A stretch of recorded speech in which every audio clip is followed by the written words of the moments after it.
Hola, ¿cómo están? Muy buenos días. A nombre de la Comisión de Equidad y el mío propio, soy la doctora Carla Ramírez Pulido. Les doy la más cordial bienvenida a este evento dentro del marco del 11F, el Día Internacional de la Mujer y la Niña en la Ciencia, el 11 de febrero. Y en el caso de la Facultad de Ciencias, pues tenemos toda una semana con eventos, pláticas, algunos conversatorios, hablando con científicas, con mujeres que se han dedicado pues a la ciencia, ¿no? Y a su vez tenemos estas ponencias que abonan para obtener en algún momento la igualdad sustantiva por la cual estamos luchando todos los días en la Universidad Nacional Autónoma de México. No solo los eventos se realizan en la Facultad de Ciencias, están en toda la universidad. Los exhorto a que nos acompañen en cualquiera de las sedes que tiene la universidad. Y el día de hoy tenemos la presencia de la licenciada Daniela Karina Guzmán Taboada, quien es estudiante de maestría en Psicología Social en la UAM Iztapalapa, y nos va a dar una ponencia de consentimiento libre. Bueno, ella, para que la conozcamos un poco más, les voy a leer su semblanza curricular. Ella es candidata maestra por el posgrado de Psicología Social de la Universidad Autónoma Metropolitana Unidad de Iztapalapa y diplomada en Relaciones de Género por el Centro de Investigaciones y Estudios de Género CIEG de la UNAM. Participa en el Seminario de Investigación Feminista en el posgrado de Psicología Social de la UAM y ha colaborado como tallerista y psicoterapeuta con perspectiva feminista en el sector privado. Sus áreas de interés son la maternidad, las nuevas tecnologías de reproducción, metodologías horizontales y epistemologías feministas. Daniela, muchas gracias por estar con nosotros en esta semana. Espero que esto sea también de mucha ayuda para muchas personas que quizás no conozcan de este tema y que abona justamente a tener espacios libres de violencia y, por supuesto, en la ciencia también. Muchas gracias y los micrófonos son tuyos. Muchas gracias. Pues buenos días a todos, a todas. Gracias, Carla, por la presentación y por el espacio. Voy a compartir mi PowerPoint. Listo. Listo, creo que ya se está viendo ahora sí. Y bueno, justo como Sí, ya se Carla... ve. ¿Nada? Perfecto, perfecto, perfecto. Pues hoy vengo a compartirles una exposición que decidí titular Consentimiento Libre, ¿no? Esta última palabra planteada en un sentido de pregunta, pensando en que justo el objetivo que tengo con la información que vengo a compartirles es problematizar y cuestionar esta noción de consentimiento asumida como una herramienta que siempre es libre, ¿no? Y bueno, aquí les compartiré varias reflexiones al respecto. Me parece importante primero mencionar que el movimiento feminista ha generado que diversas temáticas se discutan desde distintas disciplinas y en diversos espacios, ¿no? Este movimiento ha generado que muchas temáticas estén en boca de todos y todas, ¿no? Como pues la violencia contra las mujeres, los derechos reproductivos, la sexualidad femenina, el placer clitórico también. Y justamente desde los estudios feministas, ¿no? Desde el feminismo se han generado análisis de la realidad que cuestionan esta situación sistemática de dominación masculina que organiza los modos de vida de las mujeres, que es a lo que le llamamos patriarcado, ¿no? Y decido nombrarlo desde ahora, desde el inicio de la presentación, porque este va a ser un elemento recurrente en los cuestionamientos y reflexiones que les voy a compartir a continuación. Y bueno, justo una de las temáticas que se ha abordado con mayor énfasis desde la teoría y el activismo feminista también es la violencia sexual. Justo Andrea Franulich argumenta que la violencia contra las mujeres, este tipo de violencia específicamente, la violencia sexual, implica el control y la distribución de los cuerpos de las mujeres. Aquí quiero aclarar también que este es un fenómeno sumamente complejo, ¿no? Hay mucho que decir y que analizar al respecto. Sin embargo, pues hoy me voy a centrar específicamente en esta noción del consentimiento, que si bien está totalmente vinculada con esta problemática de la violencia sexual, pues también voy a mencionar algunos otros ejemplos, ¿no? de otros fenómenos o temáticas en donde también se ha llegado a aplicar el consentimiento, pero bueno, es importante mencionar que en cuanto a la violencia sexual, el consentimiento es un elemento que se menciona constantemente. Y bueno, justo como estaba mencionándoles, a partir de estos estudios de la violencia sexual desde el feminismo, pues se han generado movilizaciones y campañas que buscan pues prevenir e intervenir sobre esta problemática.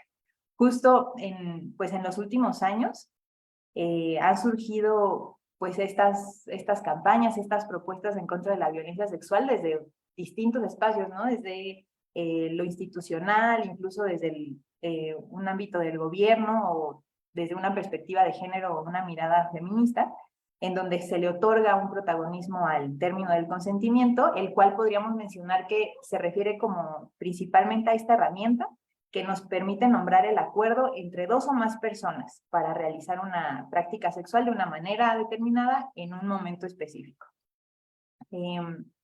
Justo acá en la presentación estoy compartiéndoles ejemplos de cómo se ha utilizado el consentimiento, ¿no? Normalmente con este tipo de frases como el no es no. Después voy a mencionarles otros ejemplos, pero bueno, aquí considero importante igual mencionar que este concepto del que estamos hablando, pues sí ha funcionado como una herramienta muy valiosa que nos ha permitido a las mujeres reconocer la posibilidad de apropiarnos de nuestros cuerpos y también de apropiarnos de nuestra sexualidad. Igual nos ha permitido considerar nuevas formas de relacionarnos y llevar a la práctica pues un mecanismo de comunicación que nos permita priorizar o considerar esta posibilidad, ¿no? De priorizar nuestro placer, nuestra satisfacción e incluso nuestra autonomía también. Sin embargo, bueno, es importante tomar en cuenta que actualmente existe pues una difusión masiva de información en medios de comunicación que ha generado tergiversaciones sobre este concepto y usos problemáticos, ¿no? Del consentimiento.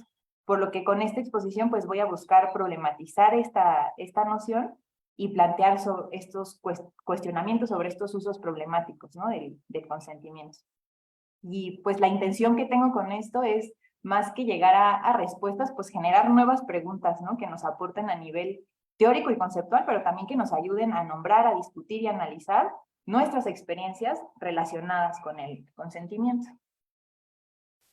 Y bueno, aquí con el fin de comprender y recopilar estos argumentos críticos desde el feminismo que les comento que iré compartiendo, pues considero importante realizar una breve introducción histórica del consentimiento. Voy a ser muy sintética, aquí voy a retomar este recorrido histórico que plantea Yolín Pérez en un artículo que tiene justo sobre el consentimiento. Ella retoma a una autora llamada Genevieve Press. Igual aquí voy a recuperar algunas propuestas de Sheila Jeffries y Rosa Cobo, que bueno, justo considero que el conocer un poco de la trayectoria del consentimiento, pues le va a dar sentido a algunos cuestionamientos que voy a plantear a lo largo de la exposición. Y bueno, para comenzar, creo que es importante aquí situarnos en el siglo XVIII, en donde el consentimiento adquiere pues sentido, ¿no? Como que es un concepto que se empieza a aplicar en distintos ámbitos. Y situándonos en esa época, es importante mencionar que pues en ese momento de la historia se configura al individuo como un sujeto político. También en ese momento se configura la clase hegemónica de la burguesía y también se configura la democracia, ¿no? Entonces, mientras todo eso está sucediendo, pues el libre consentimiento comienza a ser relevante desde la instauración de sistemas políticos y también en cuanto a relaciones sociales. Ahora, pensando en otros ejemplos de cómo se ha ido utilizando este término de consentimiento, es importante mencionar que en esa misma época surge el divorcio, ¿no? El cual se refiere a que dos seres racionales deciden terminar con el vínculo precisamente por consentimiento. Aquí también la noción empieza a tener un sentido distinto. Igual es importante mencionar que a finales de siglo XVIII el contrato social se consolida. Y aquí es cuando la libertad y la razón son valores fundamentales para comprender el consentimiento, pero a la vez el consentimiento femenino se empieza a estudiar desde el derecho y se determina que específicamente el consentimiento de las mujeres llega a tener límites y ciertos alcances. Ahora avanzando un poquito más, a finales ya del siglo XIX, inicios del siglo XX, se comienza a hablar de la protección y prevención de la violencia sexual, que justo ya lo mencionaba hace ratito. Y pues en este momento mujeres feministas se apoyan en el consentimiento como esta herramienta para proteger y prevenir la violencia sexual, pero también para proteger la participación o más bien para proteger a las mujeres jóvenes de que participen en prácticas como la prostitución. Y finalmente en el siglo XX podríamos mencionar que pues en plena revolución sexual, ¿no? En medio de subversiones culturales y cuando pues el trabajo remunerado ya resulta una opción para las mujeres, se consolida como tal el consentimiento, que ya se toma como un pilar de la libertad individual y también se transforma como un argumento político. Aquí ya la razón, la autonomía y la libertad son fundamentales para entender esta noción del consentimiento. Ahora, los acercamientos teóricos que se han realizado sobre la noción vienen desde distintas disciplinas. Y aquí es importante mencionar que justamente Pérez reconoce que esta noción ha sido analizada desde distintos espacios, pero al final pues es un elemento que no consigue resolver en su totalidad las problemáticas existentes de la violencia sexual, y justo por allá va el análisis feminista, que es lo que nos interesa, ¿no? Acá. Sin embargo, creo que es importante también ahí hacer un recorrido muy breve de dos acercamientos que han marcado el sentido del consentimiento, que es desde una perspectiva jurídica y psicológica.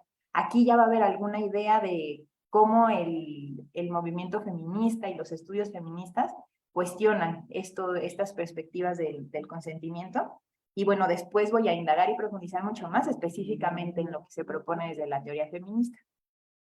Y bueno, para iniciar voy a mencionar la perspectiva jurídica, la cual podríamos mencionar que desde el derecho penal es de donde más se ha abordado esta noción del consentimiento.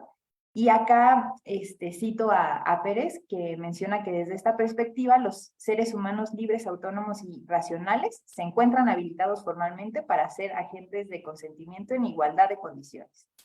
Aquí se asume el consentimiento como un evento privado que pues le permite a las mujeres decidir dónde, cuándo y cómo sostener relaciones sexuales. Sin embargo, pues encontramos riesgos de limitarnos únicamente a esta explicación del consentimiento, ¿no? Que al final dejarla como les estoy comentando, podría generar que se haga responsables a las mujeres en su totalidad, de que ellas son quienes deben de impedir una agresión sexual, o de que ellas son las responsables de haberla provocado o de no haber tenido la fuerza suficiente para resistirla, etc.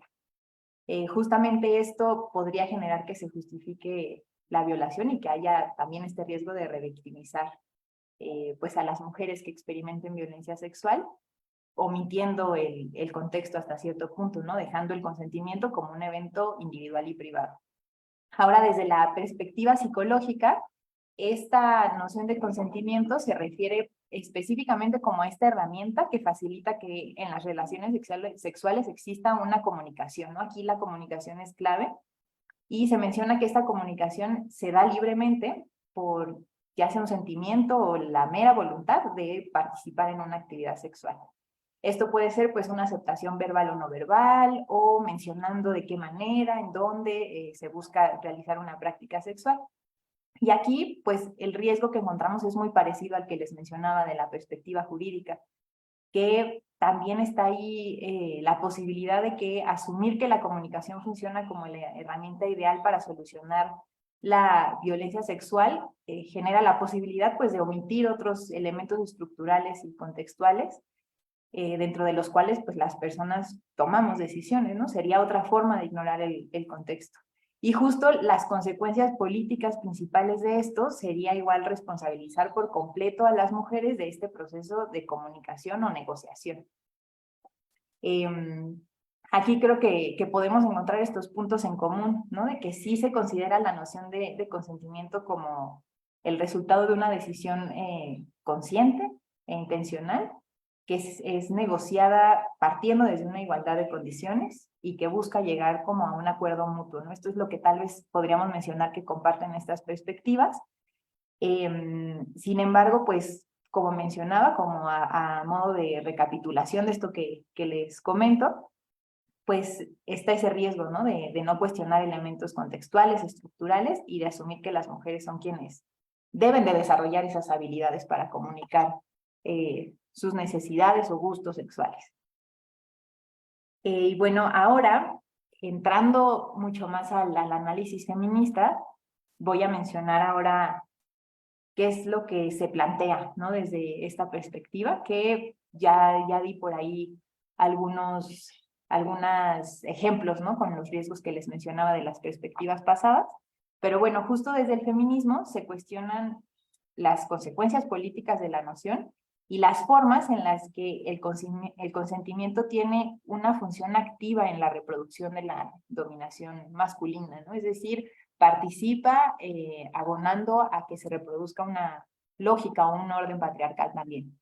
Entonces, bueno, acá desde este análisis crítico feminista, justamente retomo a Sheila Jeffries, quien menciona que es necesario cuestionar hasta qué punto esta noción de consentimiento implica decisiones pues totalmente libres para las mujeres y cómo es que pues esta noción ha llegado a abonar a una construcción de la sexualidad que se ha construido desde la ideología patriarcal y que al final legitima la opresión de las mujeres. Entonces aquí yo lo podría mencionar como unos usos problemáticos del consentimiento que pues justamente es importante detenernos en ello.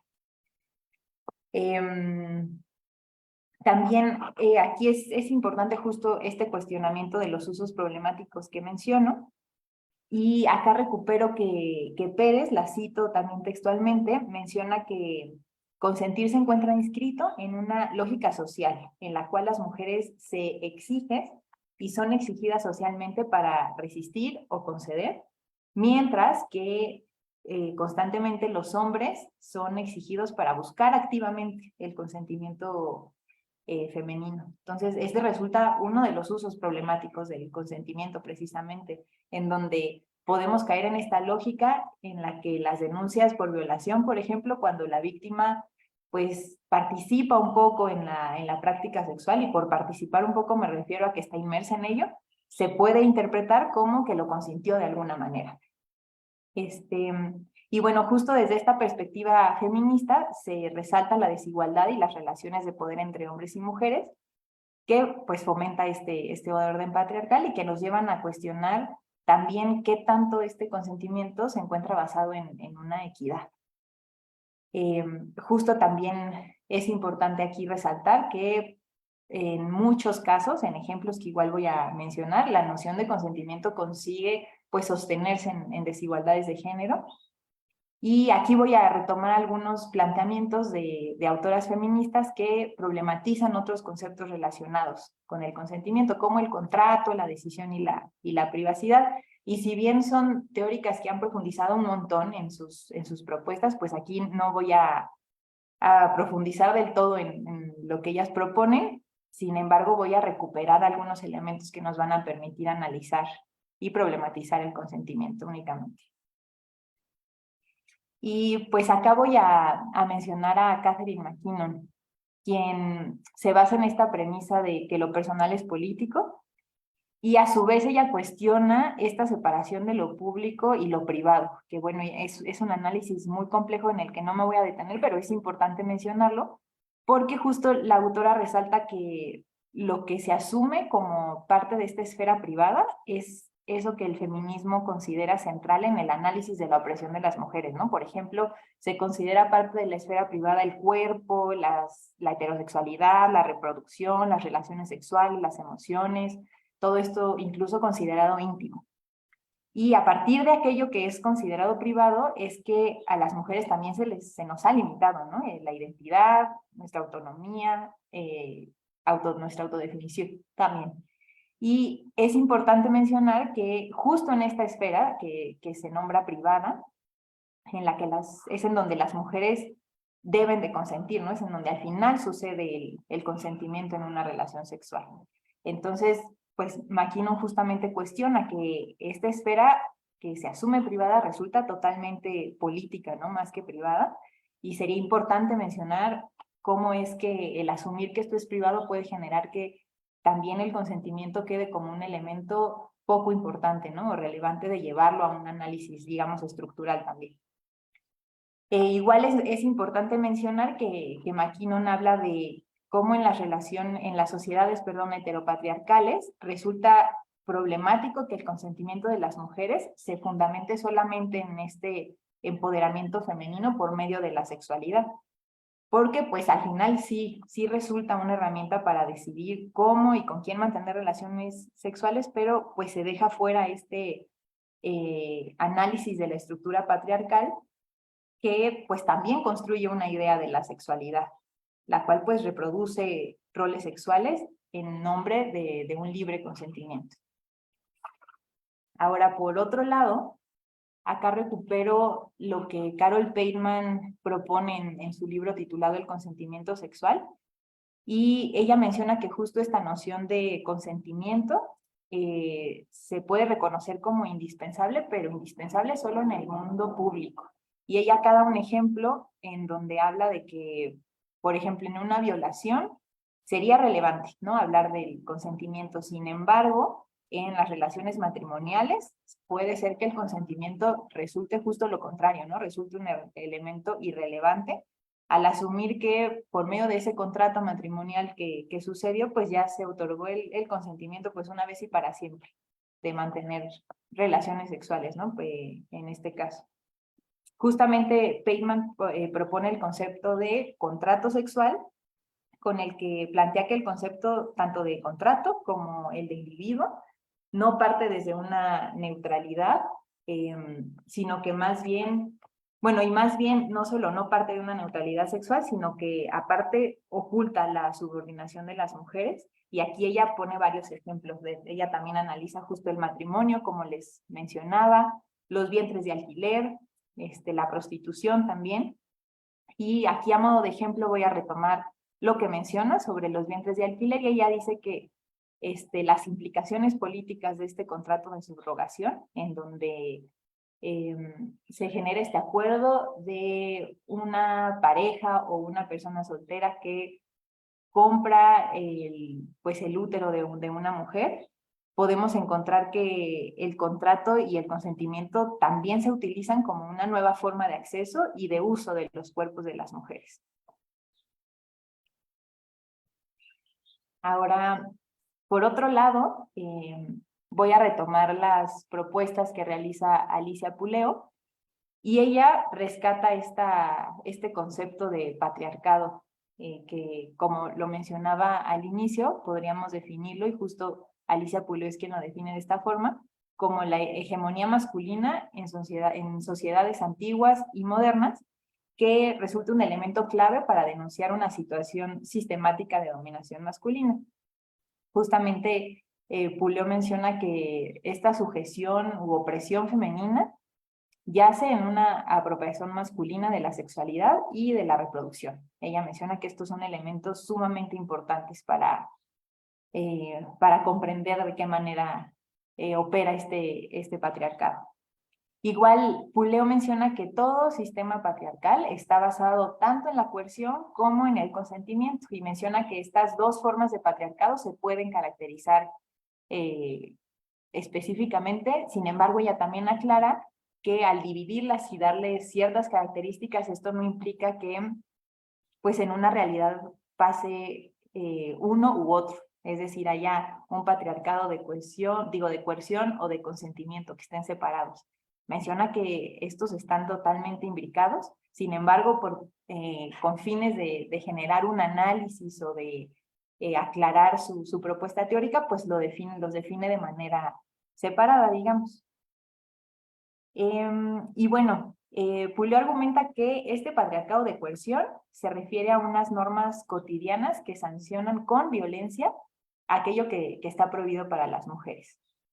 Y por otro lado, el patriarcado de consentimiento se refiere a sociedades occidentales contemporáneas que, aquí voy a citar a la autora textualmente, incitan a los roles sexuales a través de imágenes atractivas y poderosos mitos vehiculados en gran parte por medios de comunicación.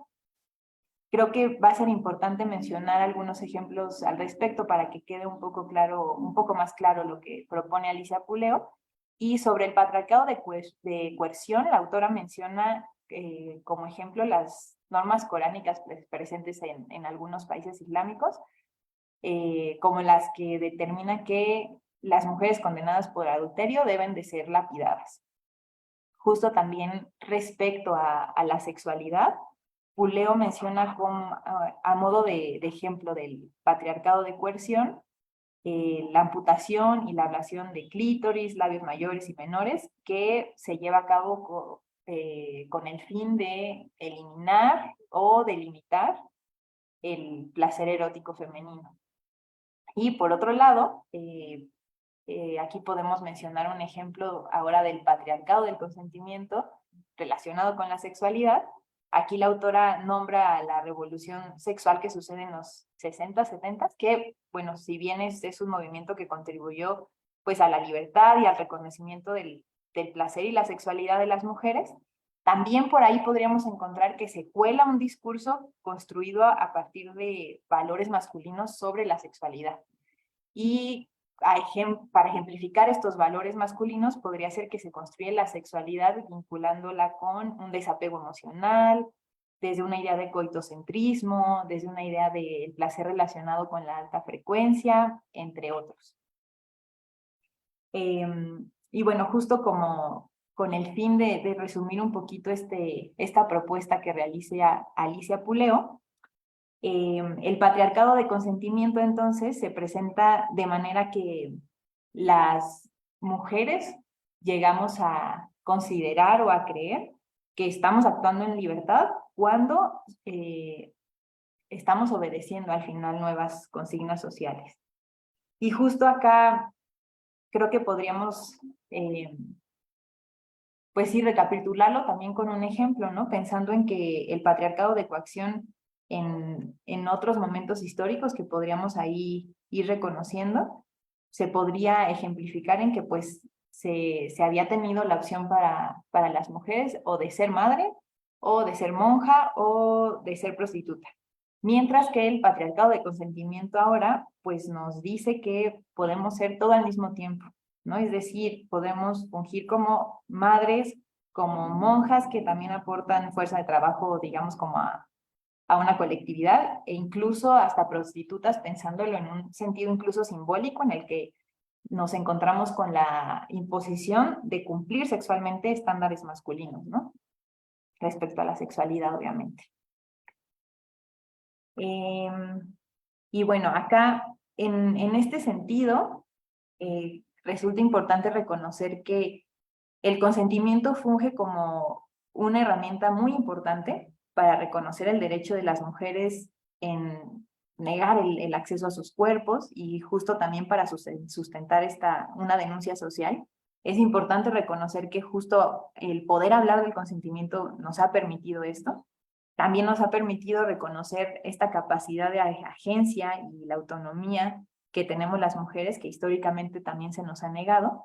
Sin embargo, también aquí recupero que pues el contexto en el cual nos encontramos inmersas pues no siempre nos permite que el consentimiento funcione en estos sentidos que menciono, ¿no? De esta manera como acorde a la libertad y a la autonomía de las mujeres. Y justamente con estos cuestionamientos, me parece importante no olvidar que el consentimiento pues ha contribuido a este movimiento a favor de las mujeres o de la no violencia. Sin embargo, pues también es necesario mencionar y cuestionar cómo algunos usos del consentimiento justifican prácticas violentas bajo distintas etiquetas, ¿no? Que actualmente se llegan a aceptar, por lo que pues insisto en que este análisis crítico sobre la noción pues resulta incluso urgente actualmente. Ahora, justo continuando con esta mirada crítica sobre el consentimiento, Pérez considera que este concepto se construye como una conducta o acción individual que llega a reproducir lo masculino y lo femenino, ¿no? Estos roles sexistas o estereotipos de género que se basan en la subordinación de las mujeres. Igual acá Sheila Jeffries y Amelia Tiganos mencionan que el consentimiento justo llega a reforzar implícitamente esta idea de que pues la sexualidad se compone de relaciones de poder desiguales que replican una lógica de sujeto-objeto o incluso una lógica de activo-pasivo, en la que un uso problemático del consentimiento podría ser que una persona propone activamente un acuerdo que se encuentra encaminado a su propia satisfacción. Generalmente resulta un hombre quien lo llega a realizar y se ignora el placer y la complacencia de aquella otra persona, a quien a partir de esa relación de poder desigual, solo se le permite ejercer este rol pasivo para consentir, ¿no? Y este rol pasivo, ¿no? Esta otra persona a quien se le asume este rol de solo consentir, pues normalmente llega a ser una mujer. Jeffries también considera que justo esta reflexión del consentimiento se encuentra vinculada con una construcción dominante de la sexualidad que se basa en la erotización de la subordinación de las mujeres. Y bueno, justo también ya mencionaba esta autora, Amelia Tiganos, que más tarde voy a profundizar un poco más en lo que ella teoriza, comparte desde su experiencia, pero bueno, ella coincide en que el consentimiento de las mujeres en un patriarcado no liberal resulta problemático al suceder en una situación donde estas partes implicadas pues parten de una desigualdad de poder de decisión. Y bueno, en este recorrido que he realizado desde un análisis feminista, he intentado pues recuperar elementos teóricos, incluso conceptuales de distintas autoras que abonan a la discusión.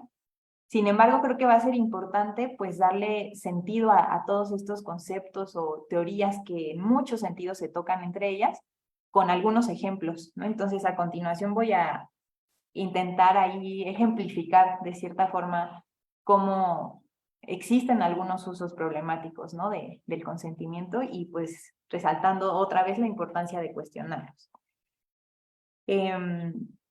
Sin embargo, bueno, voy a darle más peso precisamente a estos usos problemáticos, pero me interesa también comenzar resaltando esta función pues sustancial que ha tenido el consentimiento en la lucha feminista.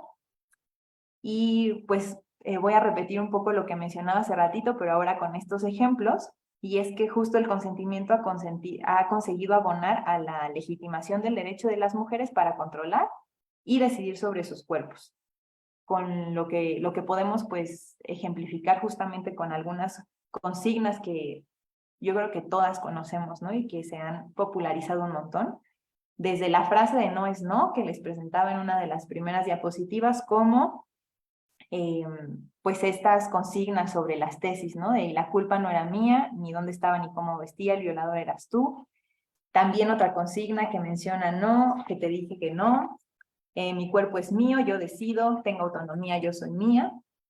Y pues en este sentido resulta indispensable reconocer que pues la difusión de estas reflexiones, ¿no? Incluso de las meras consignas, pues ha generado discusiones, debates y reflexiones importantes que genera, a mi parecer, pues una forma como de eco entre las mujeres difundiendo esta posibilidad de decidir sobre nuestros cuerpos y sexualidad, que a su vez considero que genera que se pueda ahí vislumbrar la posibilidad de construir relaciones basadas en la libertad, en la autonomía y en la libre elección, tanto de niñas como de adolescentes y mujeres. Justamente Pérez acá menciona, la voy a citar, que el derecho a negarse a sostener relaciones sexuales como parte de la libertad sexual es una conquista política feminista. Y pues creo que aquí va a ser posible encontrar muchos más ejemplos, ¿no? Y profundizar en muchos usos asertivos del consentimiento. Sin embargo, bueno, por cuestiones de tiempo y retomando el objetivo de la exposición, pues voy a indagar principalmente en estos usos problemáticos. Sin embargo, no quería que pasara desapercibido como los aportes que ha tenido el consentimiento también al movimiento.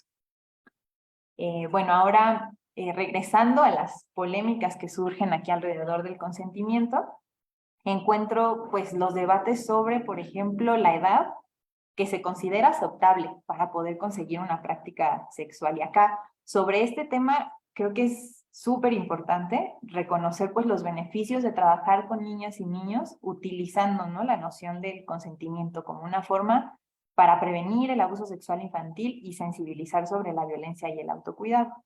Sin embargo, también me parece importante que pues sí, el objetivo, ¿no? de prevenir el abuso sexual, de sensibilizar sobre la violencia y el autocuidado, no se limite al uso del consentimiento y se contemple que también se ha tergiversado el uso del consentimiento asociado a la infancia. Y para ejemplificarlo, puedo mencionar que, por ejemplo, desde grupos que defienden la pedofilia, se llega a argumentar que plantear una edad para consentir resulta ofensivo, ¿no? Como para la dignidad y la autonomía de niñas y niños, al considerar que pues esto los dejaría como en una posición de pasividad en cuanto a su sexualidad, lo cual implícitamente sugeriría que todas las niñas y niños pues deberían de poder decidir si desean acceder a una práctica sexual o no por medio del consentimiento. Esto Sheila Jeffries lo cuestiona y lo reflexiona un montón, y justamente desde el feminismo se cuestiona esta idea, ¿no? Y que si bien, pues como mencionaba, es necesario cuidar y dar herramientas a niños y niñas para enfrentar la violencia, pues no se puede validar de ninguna manera el acceso y uso sexual de sus cuerpos por medio de este supuesto libre consentimiento. Igual, otro ejemplo que me parece importante, lo recupero de lo que propone Ana de Miguel en su libro que titula Neoliberalismo Sexual. Ella aporta pues diversos análisis sobre la idea de la libre elección y el consentimiento, y justo argumenta que han surgido nuevas formas de reproducir y aceptar la desigualdad que no están basadas como solo en esta idea de coacción de las leyes ni en la aceptación de esta idea de que las mujeres son inferiores a los hombres, sino que también esta desigualdad se reproduce por medio de la libre elección, ¿no? Que aquí igual se relaciona mucho con lo que mencionaba de Alicia Puleo, ¿no? Del patriarcado de consentimiento. Justo Ana de Miguel problematiza esta idea de que existe ya una igualdad, ¿no? Ella cuestiona que la estructura patriarcal pues también se mantiene y se reproduce bajo esta idea, ¿no? De que ya existe igualdad, entonces cualquier acción y decisión de las mujeres son resultado de un consentimiento libre. Justamente esto, ella menciona algunos ejemplos que ahora les voy a compartir, que pues es un uso problemático del concepto. Y bueno, aquí voy a mencionar un ejemplo físico y simbólico con el fin justamente de compartirles como el uso problemático que se genera. Y justamente un ejemplo de esta parte, bueno, un ejemplo físico, lo voy a mencionar así, a partir de una socialización desigual en la infancia, sería el uso de aretes en las mujeres, ¿no? Que justo pues se propicia al momento de nacer, ¿no? Perforando las orejas. Lo cual años después se puede llegar a interpretar como un elemento que pues las mujeres utilizamos por gusto o para mostrarnos guapas, atractivas o hasta incluso coquetas, ¿no? Es una interpretación que se le puede dar a esto. Y pues este podría ser un ejemplo que pareciera inofensivo, ¿no? Y que a pesar de que pudiera incluso resultar irrelevante, pues sí nos permite cuestionar qué tanto una decisión que pues pareciera justo, ¿no? Tan banal como ponernos o no aretes, es una forma de libre elección o libre consentimiento, o resultaría más bien una imposición de feminidad a la que nos hemos acostumbrado y con la que estamos tan familiarizadas que resulta que pasa desapercibida.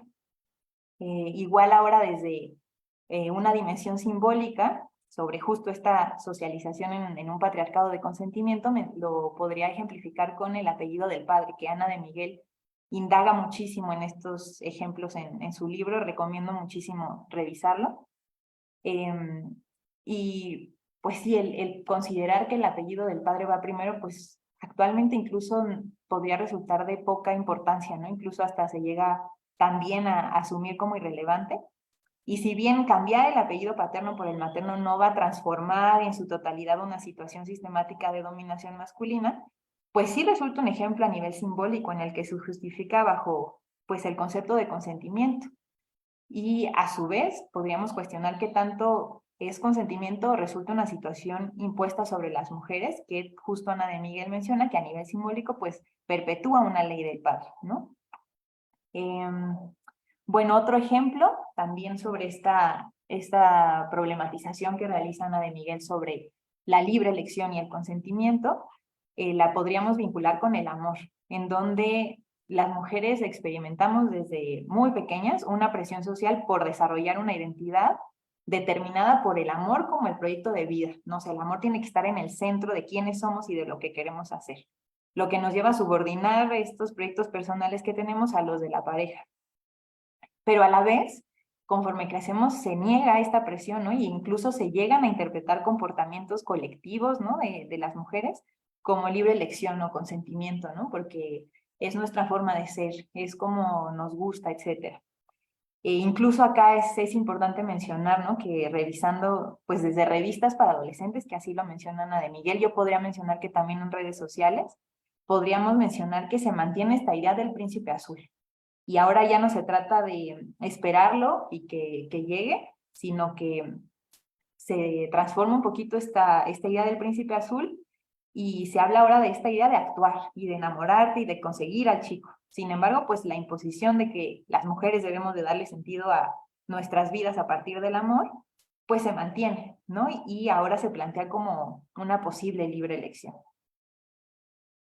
Justo acá reconocemos que un neoliberalismo sexual, como lo menciona Ana de Miguel, resulta una fuente de legitimación, pues de que todo tiene un precio, ¿no? De que todo puede comprarse o venderse con el consentimiento de las partes que están involucradas, y tan es así esta forma, pues sí, el neoliberalismo, que se incluyen los cuerpos de las mujeres, ¿no? En esta posibilidad de comprar o de vender. Y justamente aquí se mantiene esta imposición de priorizar los deseos masculinos. Justamente estas prácticas socializadoras desiguales de las que hablo, pues también son producto de esta masiva industria patriarcal que llena la cultura y el ocio de discursos basados en la conversión del cuerpo en mercancía, y que justo también llevan a este uso problemático del consentimiento. Y bueno, acá, para ejemplificarlo, voy a mencionar que en ocasiones priorizar el consentimiento de las mujeres en la práctica de la prostitución llega a invisibilizar uno de los argumentos sobre los que se fundamenta esta industria y uno de los fundamentos que hay que cuestionar, ¿no? El cual es la demanda por parte de los hombres de que su deseo sexual sea satisfecho, lo que pues en una ideología o en un orden patriarcal resultaría totalmente normal y deseable. Así, este uso del consentimiento busca reconocer, pues sí, por una parte el derecho de las mujeres de elegir sobre sus cuerpos, pero a la vez omite lo problemático que resulta que este consentimiento suceda en un mundo globalizado y que se encuentra atravesado por desigualdades. Igual aquí Rosa Cobo profundiza muchísimo en el consentimiento respecto a la prostitución. Justo coincide con lo que ahora menciono y menciona que el consentimiento de las mujeres en la prostitución se determina por una hegemonía masculina, por la violencia y aparte por la desigualdad económica, la cual es un elemento que Rosa Cobo considera fundamental para poder determinar el grado de consentimiento que realmente puede llegar a existir en estas relaciones. Igual el mantener este foco, ¿no?, en el consentimiento de las mujeres prostituidas, pues genera la omisión de la acción o de la agencia que ejerce el prostituidor o el cliente, provocando que pues esta participación de los hombres que acceden a la industria desaparezca del problema y se centre únicamente el foco en el consentimiento.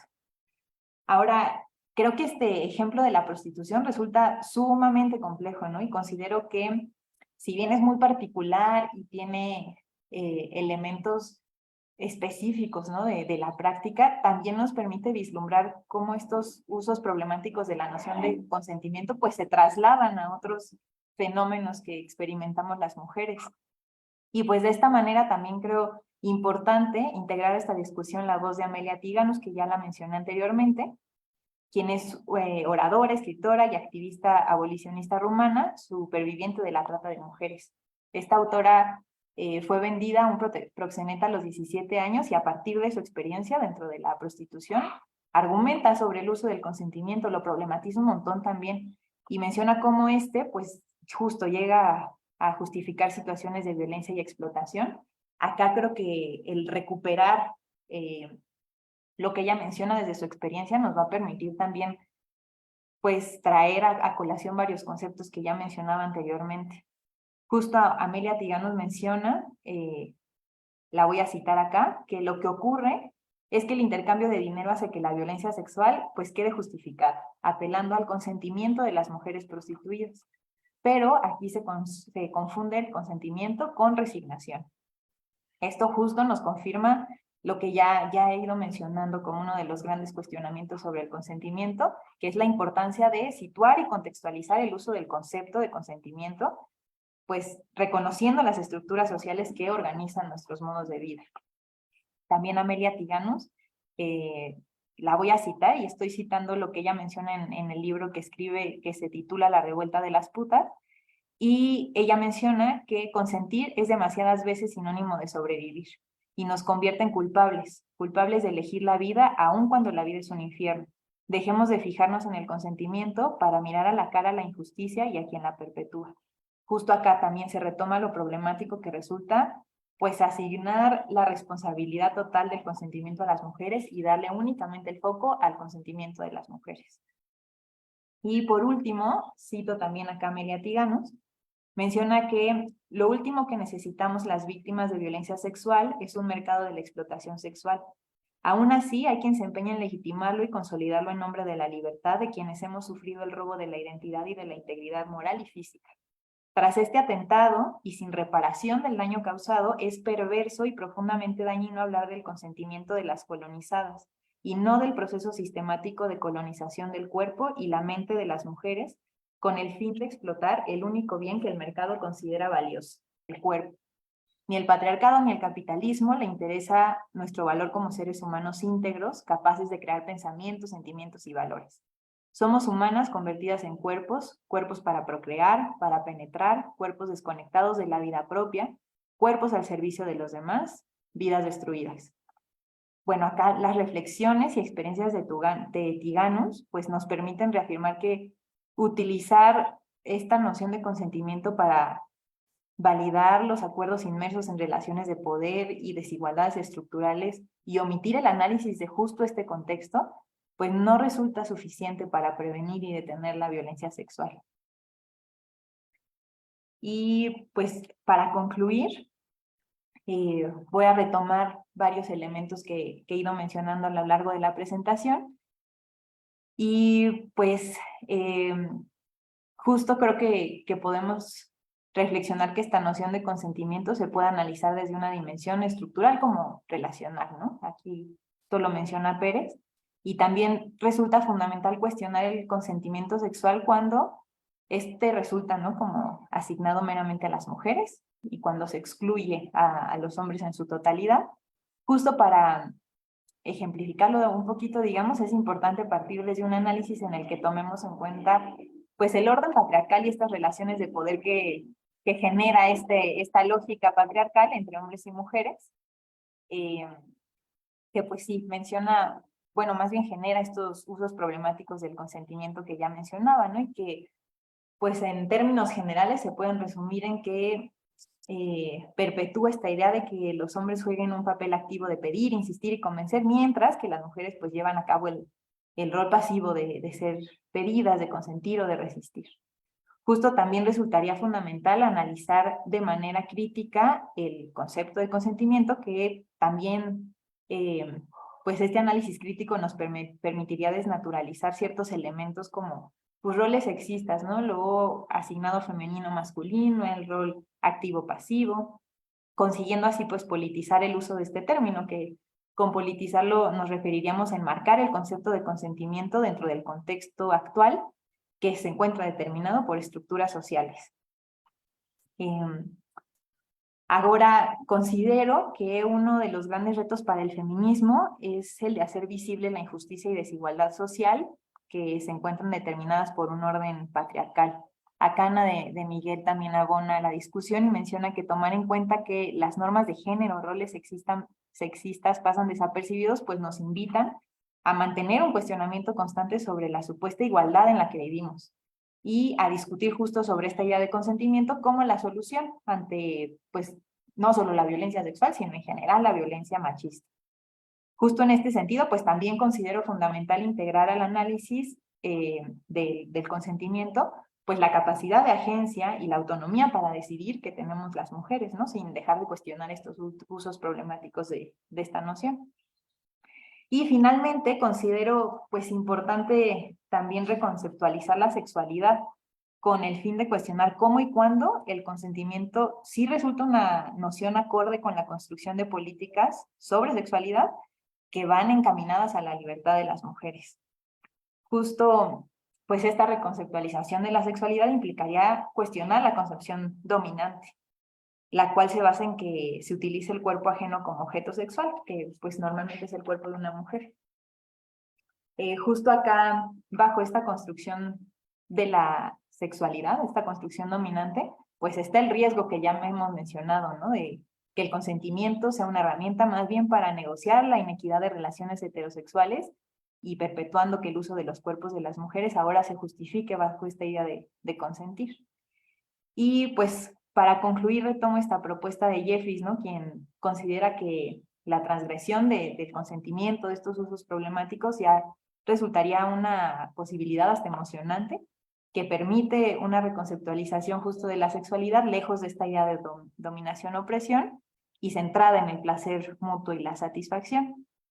Justo también ella menciona que construir esta nueva idea de sexualidad pues implica un proceso y todo un trabajo. Entonces, mientras esto sucede, sería importante darle un uso a esta noción de consentimiento de manera estratégica, ¿no? Tomando en cuenta que pues la ley y en general la sociedad pues actual es como consiguen hablar, ¿no? De la violencia sexual, por ejemplo. Y justo mantener este uso estratégico sin perder de vista la lucha por la libertad y autonomía de las mujeres. Y justo ahora sí, ya para cerrar, creo que mantener un análisis crítico del consentimiento pues es indispensable, pero también aplicándolo en nuestras experiencias, ¿no? No solamente desde lo académico, sino pues también en lo cotidiano, incluso hasta en charlas con amigas, compañeras, pensando en que esto nos va a permitir pues escucharnos, aprender, nombrar y crear, y justo pues acá rescato lo importante y lo valioso, ¿no? Que es pues crear y construir espacios de autoconciencia feminista, ¿no? En donde podamos hablar de lo que vivimos, sin olvidar la idea que también la he mencionado a lo largo de la presentación, esta idea de que lo personal es político que menciona Carol Hanich, y poniendo al centro de todo nuestras experiencias, ¿no? Lo que vivimos. Y pues listo, ahí lo dejaría acá, están las referencias que utilicé y acá está mi contacto también por si tuvieran alguna duda, comentario, quisieran que les compartiera algunas de las referencias, también con mucho gusto se las puedo compartir por allá. Muchas gracias, Daniela, por esta ponencia que nos compartes. Tocaste muchos puntos que justo diferentes autores, como tú mencionabas, pues van colocando, ¿no? De manera diferente en un análisis con perspectiva distinta, ¿no?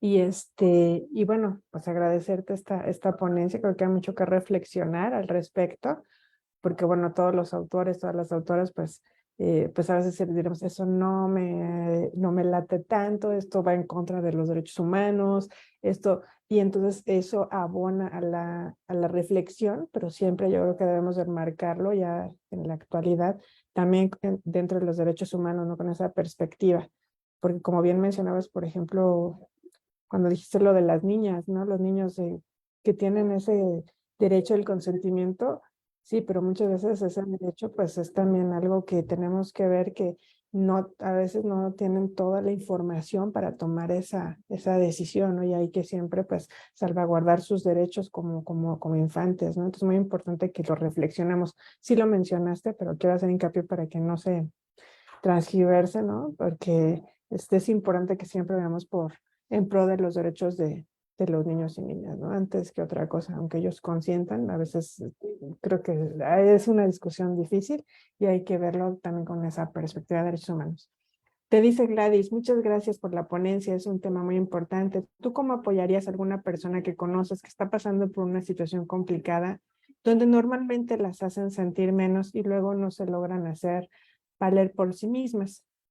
¿Cómo considerarías tú apropiado tocar este tipo de temas, ya sea en casa o en la escuela con los niños y niñas? Justo lo que estábamos mencionando, es tan complejo que hay que verlo con muchas aristas. Adelante, Daniela. Muchas gracias y gracias también a Gladys por los comentarios y las preguntas. Pensando en la primera que mencionas, ¿no? De cómo apoyar a una persona que pasa por esta situación donde se le hace sentir menos, Pues justo el último comentario que mencionaba sobre espacios, crear estos espacios de autoconciencia feminista que al final resultan espacios seguros en donde podamos compartir experiencias, me parece pues una herramienta que podemos llevar a la práctica en general, pues todas las personas, ¿no? Pensando en que este es un apoyo que podemos brindar desde nuestra experiencia como amigas, como conocidas, como compañeras. Creo que un espacio así, en donde se hable de las experiencias sin riesgo de que esta información se utilice para dañar a la persona, siempre va a ser un espacio importante. Y que no se quede en solo hablar de la experiencia, sino en llevarlo a enmarcarlo en el contexto, ¿no? En dónde estamos viviendo, qué está pasando en donde nos encontramos, y justo reconociendo estas estructuras que justo determinan los modos de vida, ¿no? Como lo mencionaba, hablar de que existe un orden patriarcal, que existe el capitalismo, que estamos en una sociedad neoliberal, y ver qué significa eso y cómo nos afecta, creo que podría ser pues una herramienta. Y también pues pensando en mi formación como psicóloga social y desde también mi práctica en el espacio terapéutico, pues también considero que un espacio, ya sea terapéutico o de pues psicoeducativo, podríamos mencionar, en donde se pueda trabajar una sensibilización sobre la violencia, también es importante. El llevar a que podamos informarnos, ¿no? Y apoyar a la persona que está pasando por esta situación complicada con una sensibilización sobre la violencia, qué es la violencia, qué elementos son violencia, creo que pueden dar muchas herramientas, primero para nombrar lo que vivimos, para justo darle nombre, darle palabra, y desde ahí comenzar a articular soluciones y tomar acciones. Entonces creo que esos podrían ser algunos elementos para, pues sí, para apoyar desde el lugar en que nos encontremos, ¿no? Ya sea desde nuestro ámbito profesional, pero también como amigas, como compañeras que queremos apoyar, creo que se puede desde acá. Y la otra pregunta sobre lo apropiado que resulta tocar este tema con niñas, niños en casa o en escuela. Justo acá Carlos lo mencionaba, es un tema que me parece súper delicado y que hay que profundizar con mucho cuidado, con muchas herramientas. Justo creo que el hablar del consentimiento, ¿no? En la infancia puede resultar, pues, perjudicial en muchos sentidos, ¿no? Como dando por hecho que está esa posibilidad de, pues sí, de tomar decisiones sin contextualizar en qué proceso del desarrollo se encuentran niñas y niños, en qué contexto nos encontramos, en toda la violencia en la que estamos inmersas, inmersos.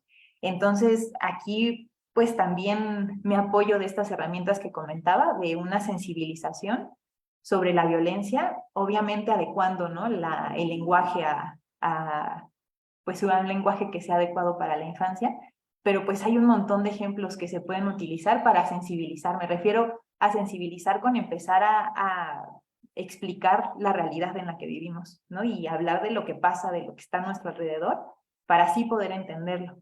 Sí creo que es importante tocar el tema y sí creo que pues las escuelas tienen una chambota ahí en esa área, ¿no? En tener que hablarlo con ejemplos, ¿no? O sea, en el salón de clases siempre va a haber ejemplos para sensibilizar, pues, sobre violencia, incluso que sucedan ahí, pero también, pues, los medios de comunicación están ahí siempre, ¿no? Internet, redes sociales, entonces creo que en la escuela hay un trabajote para maestras y maestros, y también en casa creo que es una medida, pues, de fomentar esta idea de autocuidado en la infancia, y pues también es una forma de crear de manera responsable desde mi punto de vista, ¿no? De empezar a nombrar estas problemáticas y justo apoyar con la sensibilización y con herramientas, ¿no? Estrategias, pues, de cuidados, que creo que ahí hay un montón también pues, de material en línea como para,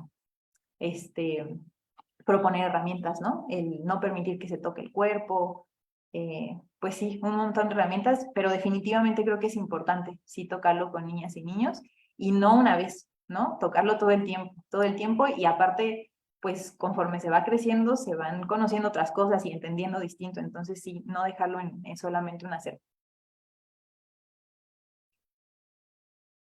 Así es. Muchas gracias, Daniela, por estos minutos que compartiste con nosotros.